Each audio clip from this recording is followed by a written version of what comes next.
dust explosion rocked the International Paper Plant in Richland early Thursday morning. Just fine particles of dust found in the ignition source and caused an explosion. Investigators are still trying to figure out what caused the powerful blast. It blew some interior walls, some cinder block interior walls. It actually blew them down. No one was injured in the explosion, but it did cause a chemical leak.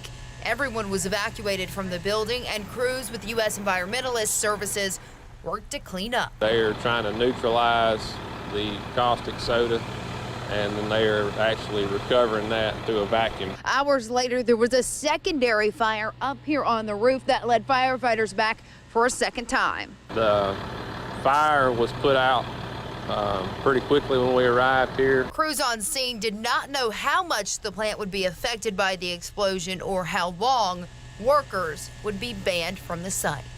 In Richland, Allie Ware, 16 WAPT News. Well, OSHA officials have opened an inspection at the Richland plant. It is expected to take several weeks.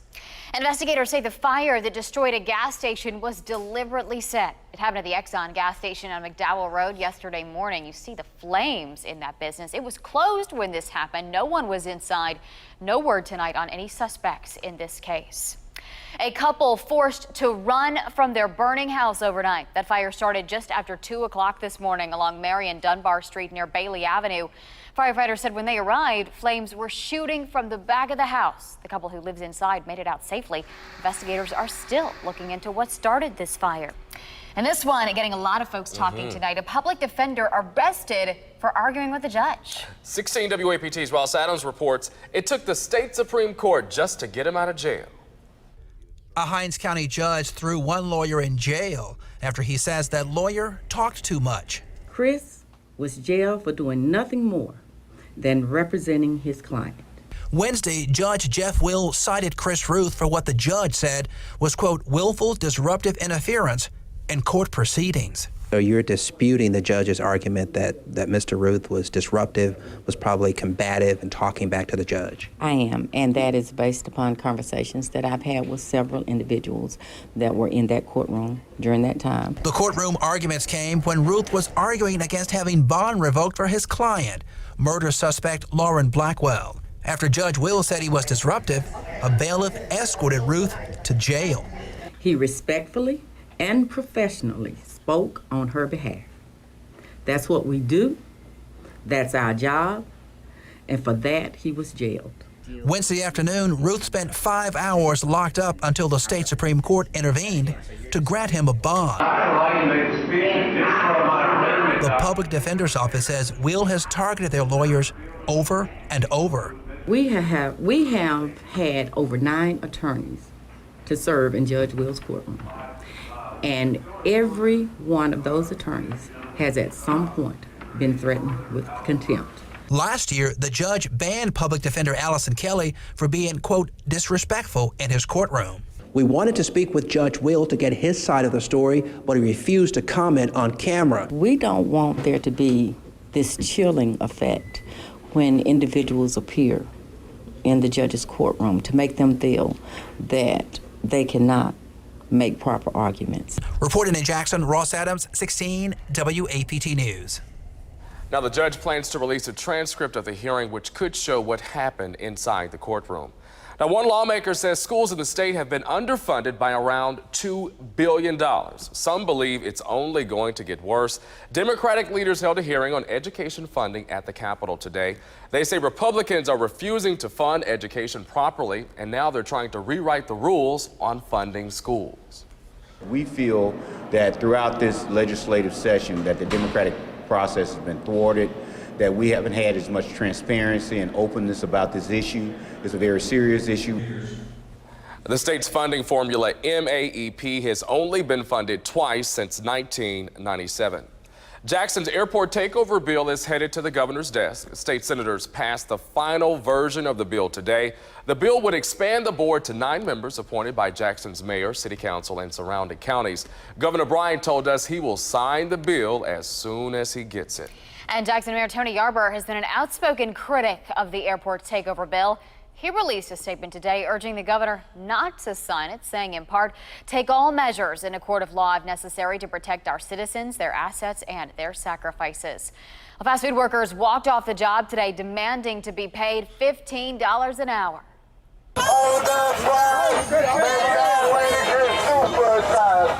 The minimum wage in Mississippi is $7.25 an hour right now. California and New York just passed laws to gradually increase their state minimum wage to $15 an hour.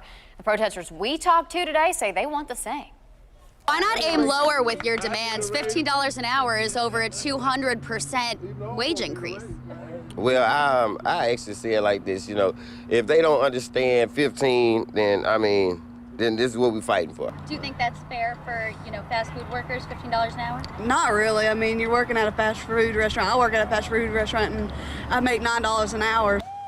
McDonald's sent us a statement saying, in part, a crew person's job at McDonald's can lead to management opportunities and a rewarding career. Clinton police are searching for a pair of trailer thieves, and the whole thing is caught on camera. Take a look. In the video, you see one man telling someone to back up the trailer.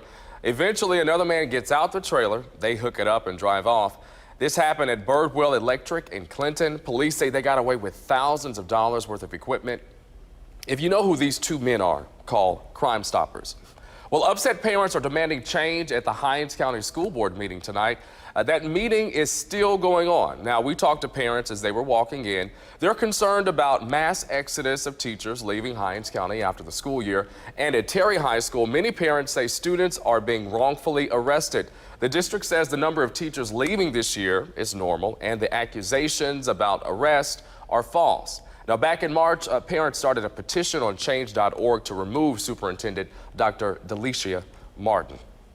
Some parents were able to get to the agenda, and we will have more on that story coming up tonight at 10. You have 3 extra days to file your taxes. Normally, the due date is April 15th, but thanks to a federal holiday, you can file on Monday, the 18th. The reason is because Washington, D.C. observes Emancipation Day, the day slavery officially ended in the U.S. IRS workers are off tomorrow, which means you have until Monday to file. A 2-vehicle car crash sent one person to the hospital. Police say the accident involved a van and a car at Woodrow Wilson and Powers Avenue. The driver of the car was injured and taken by ambulance to the hospital. The cause of the accident is under investigation. A log truck crash shut down US 84 for hours. It happened just east of the Lawrence County line. Troopers say the driver lost control of his truck and it overturned. Viewers sent us pictures of the logs all on the highway. We've just learned the highway is back open tonight. A candlelight vigil tonight for one of the darkest days in JSU history. It was 45 years ago. The Jackson police and troopers opened fire on JSU student protesters. Right now, the university is holding a candlelight vigil to remember this shooting. Those officers fired more than 400 rounds that day, killing Philip Gibbs and James Earl Green. The vigil started at 6 at the Gibbs Green Memorial Plaza. State legislators honored some champions on the floor today. The football team and girls basketball teams from the Mississippi School for the Deaf. They compete against other schools for the deaf from across the country. They've had a great year, and it's just an honor to have them, just see how great these kids are able to overcome things and make a great life for themselves. And here's a note about that football team. They have won national championships in 2 of the past 3 years. Well, a new report says Jackson is one of the toughest places to live if you suffer from allergies. A local doctor says tree pollen is the most common trigger for that sneezing and itching this time of year. He says if you've been treating yourself with over-the-counter medication and you still aren't getting any relief, it's because you could be suffering from something that isn't allergies. People like to blame everything on allergies, and sure, they're very common, so that's not a bad guess to start with. But when things aren't working out, you may have other problems, some type of infection or a robust allergy that just doesn't treat well with over-the-counters. Dr. Castano says if allergy symptoms persist, you need to go to a doctor and make sure it isn't something that's more serious. And boy, do you know about all of this. Yes, Ryan. I'm taking Mucinex, Claritin. I don't know if you can hear it, but it's getting a little bit better. Yeah, that's what I was thinking as I was reading that story. If people could only hear you sniffling here next to Hopefully me. they don't. It's getting better. It is getting better. Good thing. Well, Over the Edge, why I and dozens of others will be climbing down this downtown Jackson building. Plus, the city of Vicksburg getting ready for a weekend celebration on the river. A lot of clouds around the area. There's our Hilton cam, and ooh, look at there, the sun's peeking out a little bit. Oh, is there more of that in my forecast? Find out next. You're watching 16.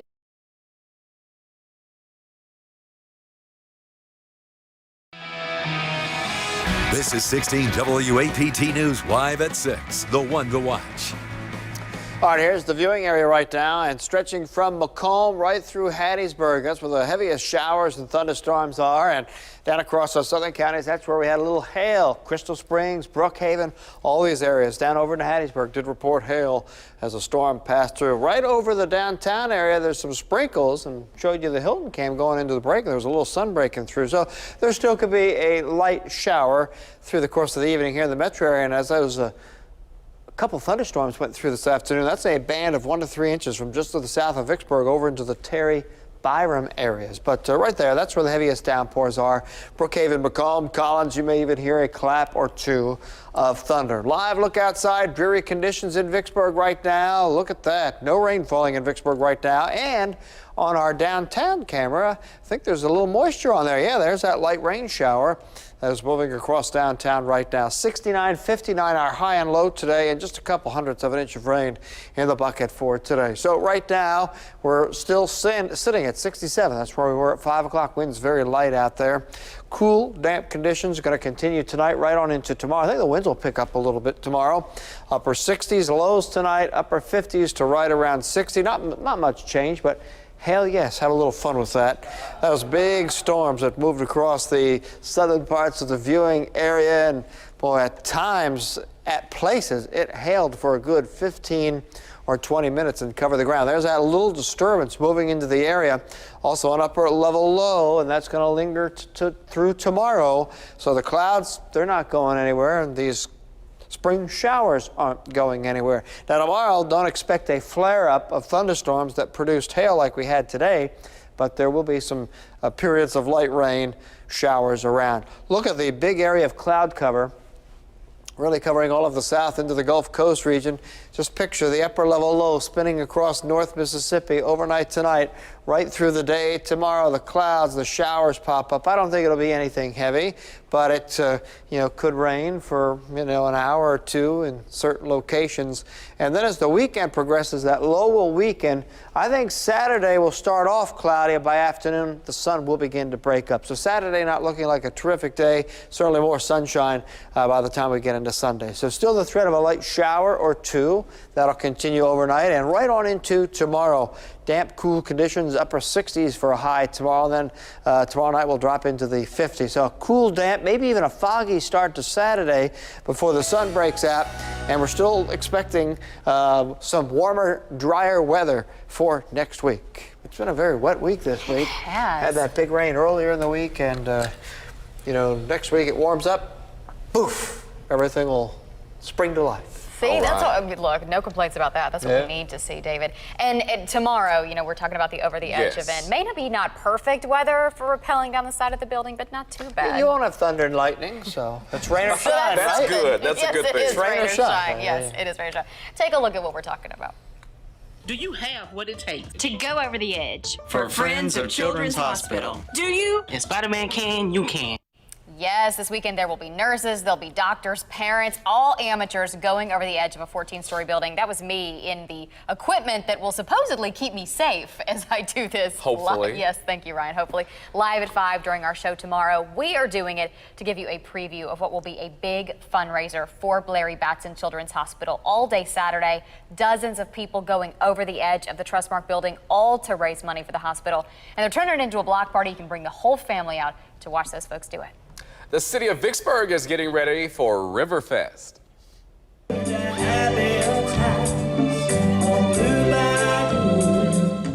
Oh, they looked happy from last year, didn't they? They'll have live music, bands, and food from all over the state. The festival is all weekend long, and you can find tickets at riverfest.com. A Mississippi State football player off the team. Sports is next. You're watching 16 WAPT News at 6, the only one to watch.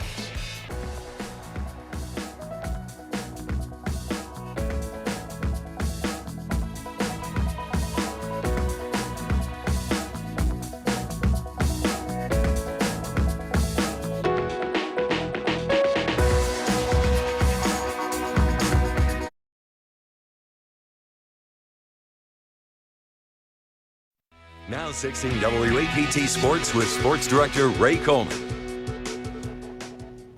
Mississippi State's football team will be down another receiver as they play their annual spring game this weekend. Only this one is gone from the program for good. First reported by the Clarion Ledger, MSU has confirmed that Fred Brown has been dismissed from the team. Multiple media outlets are reporting that the White House violated the university's honor code. Just last weekend, head coach Dan Mullen said Brown missed their scrimmage due to a family matter. Brown is a Jim Hill